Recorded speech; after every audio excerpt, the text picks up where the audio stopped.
Welcome to this week's OK at Work with myself, Sarah Sawyer, and my colleague Russell Berger with the Labor and Employment Group at Offit Kurman. And today we are talking about retaliation.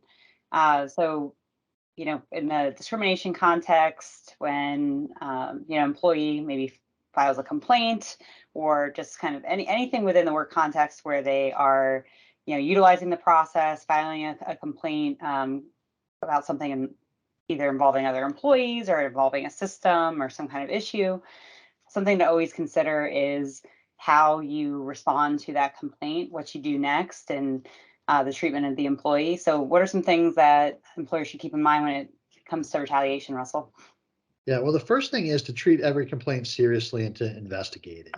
Because what ends up happening and what can end up happening is that whether the complaint is legitimate or not, or whether it rises to a level where you would be required to take action or not, if you don't treat the complaint seriously, if you treat the person that made the complaint improperly, if you take an adverse action against them, whether it's to pile on more work, treat them worse in the workplace, terminate them, discipline them, what have you, you can be liable for retaliation, even if there wasn't an underlying discrimination or harassment or improper wage issue.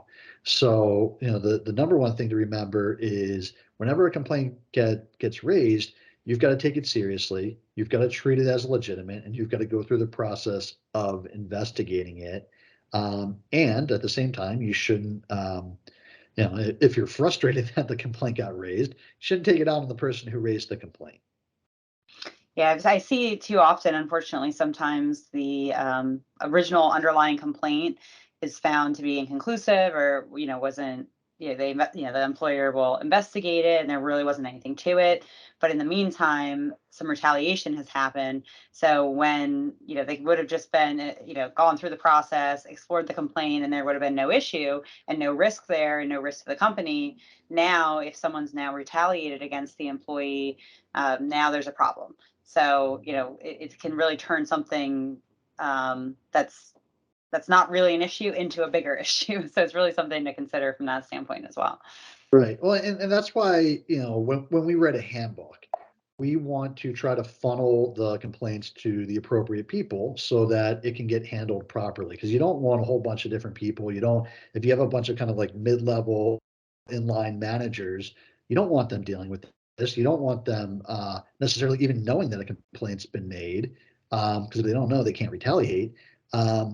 You want to get it to HR or whoever's responsible for HR or the top C-level folks, so that it can be handled in a way that's compliant, that's not retaliatory, that keeps the circle small.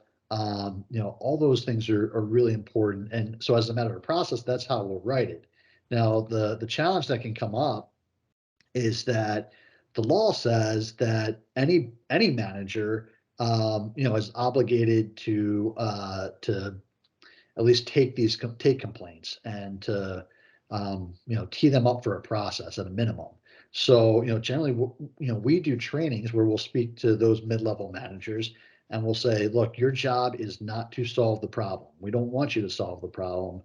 What we want you to do is to know when the alarm's going off and call HR, call the right people, bring in, get it to the CEO, whoever it is in the company who's going to be managing an investigation, managing that process. As a manager, you got to get it to them. And so that's what we really try to train managers on, because again, you don't want managers trying to solve the problem, giving advice, saying, "Oh, I don't know. It's up to you if you want to talk to management about it or not."